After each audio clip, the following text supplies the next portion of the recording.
अस्सलाम वालेकुम नाज़रीन इकराम। दुनिया में बहुत से ऐसे ममालिक भी पाए जाते हैं जिन्हें आज़ादी के चंद साल बाद ही जंग का सामना करना पड़ा, लेकिन पाकिस्तान उन चंद बदकिस्मत ममालिक में शुमार किया जाता है जिन्हें आज़ादी के मुश्किल से 2 माह बाद ही जंग का सामना करना पड़ा। यह जंग क्यों थी, किसने लड़ी, क्यों लड़ी और किस तरह से लड़ी गई और इसका अंजाम क्या हुआ, चले अपनी वीडियो के अंदर जानते हैं। तो वीडियो का आगाज़ करते हैं। क़याम पाकिस्तान के साथ ही जंग छिड़ गई। दुनिया में ऐसे ममालिक की तादाद बहुत कम है जो अपने क़याम के फौरी बाद ही बैरूनी हमलों का शिकार हो गए हों।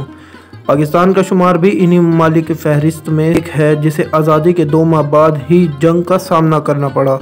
अगर आप इस चैनल पर नए हैं तो जल्दी से चैनल को सब्सक्राइब कर दीजिए और बेल आइकन का बटन लाजमी दबा दीजिए ताकि आने वाली तमाम वीडियोज़ आप तक पहुँच सकें। इससे आपका तो कोई नुकसान नहीं होगा लेकिन हमारी हौसला अफजाई होगी।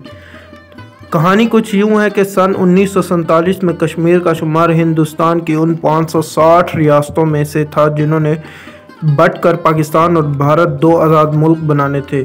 इसी तरह जब पाकिस्तान का क़याम 14 अगस्त 1947 को हुआ तो क्योंकि कश्मीर में मुस्लिम अक्सरियत ज़्यादा थी तो उन्होंने पाकिस्तान के साथ फितरी तौर पर इलाक़ करना था और इसकी एक बड़ी वजह इसकी बड़ी सरहद का पाकिस्तान के साथ होना भी एक बहुत ही अहम बात थी। कश्मीरी लोगों ने जब पाकिस्तान से इलाक़ करना चाहा तो कश्मीर के महाराजा हरी सिंह ने इस वक्त के भारत के वज़ीर आज़म जवाहरलाल नेहरू के साथ मिलकर साजबाज करके इन लोगों का कत्लेआम शुरू कर दिया जो कि पाकिस्तान के साथ इलाक़ चाहते थे। ने राजा के इस अमल से इससे भांप लिया कि वो भारत से इल्हाक चाहता है तो इसके खिलाफ बगावत कर दी। अपने कश्मीरी भाइयों की मदद के लिए इस वक्त के NWFP और मौजूदा खैबर पख्तूनख्वा से कबायली लोगों ने कश्मीर का रुख किया। राजा हरी सिंह ने जब देखा कि कबायली और कश्मीरी मिलकर श्रीनगर सरहद पर पहुंच गए हैं और कश्मीरी फ़ौज की पसपाई का सामना करना पड़ रहा है तो इसने भारत के शहर दिल्ली फरार होने में कोई देर न की। वहां जाकर जब इसने जवाहरलाल नेहरू से अपनी मदद के लिए हिंदुस्तानी फ़ौज को कश्मीर में उतारने का मुतालबा किया तो हिंदुस्तानी क्योंकि चालाक कौम है तो इसने इसके सामने कश्मीरियों का हिंद से इलाक़ करने का एक दस्तावेज़ पेश कर दिया। इसने इस दस्तावेज़ पर दस्तखत करने से इनकार कर दिया क्योंकि वो असल में अपनी एक आज़ाद रियासत चाहता था, लेकिन जब इसे भारतीयों ने एहसास दिलाया है कि पाकिस्तान कबायलियों के साथ मिलकर कश्मीर पर कब्ज़ा कर लेंगे तो इसने अपनी हुकूमत बचाने के लिए हिंदुस्तान से इलाक़ करने पर रज़ामंदी ज़ाहिर कर दी और इस दस्तावेज़ पर दस्तखत कर दिया और कश्मीर असूली तौर पर भारत के कब्ज़े में आ गया। इस वाक़े के बाद भारत ने जंगी तैयारों के साथ फ़ौज श्रीनगर पर उतार कर इस पर कब्ज़ा कर लिया।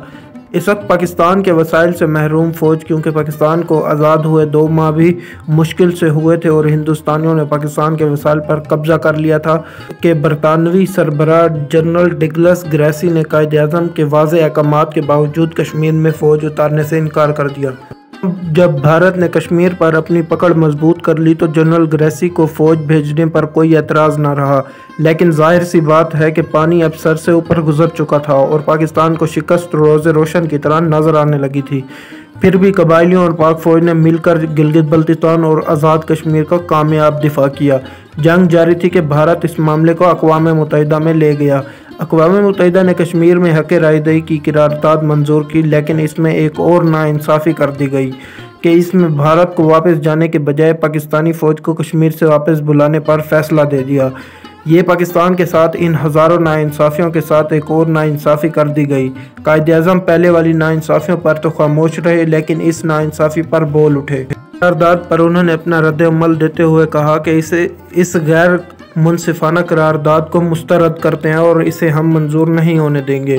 ताहम कायद-ए-आज़म की 1948 में वफ़ात के बाद इस वक्त के वज़ीर आज़म लियाकत अली ख़ान ने इस करारदाद के तहत कश्मीर में जंग बंदी पर आमादगी ज़ाहिर कर दी और 1 जनवरी 1949 को इस मुआहदे के तहत कश्मीर में जंग बंदी हो गई। कश्मीर क्योंकि एक गैर आज़ाद रियासत थी और कश्मीरी अवाम जंग की हालत में थे, पाकिस्तान का ये फ़ैसला इन पर किसी सानिया की तरह टूट पड़ा और अक़वाम मुत्तहिदा की ये करारदाद आज भी जूं की तूं है। हिंदुस्तान इसके ऊपर आज तक 0% अमल दरामद करवाने में कामयाब रहा है। नाज़रीन इकराम, अगर आपको हमारी वीडियो पसंद आई हो तो जल्दी से लाइक का बटन दबा दीजिए और सब्सक्राइब भी कर दीजिए ताकि आगे आने वाली हिस्ट्री ऑफ पाकिस्तान की एपिसोड्स आप तक बर वक्त पहुँच सके।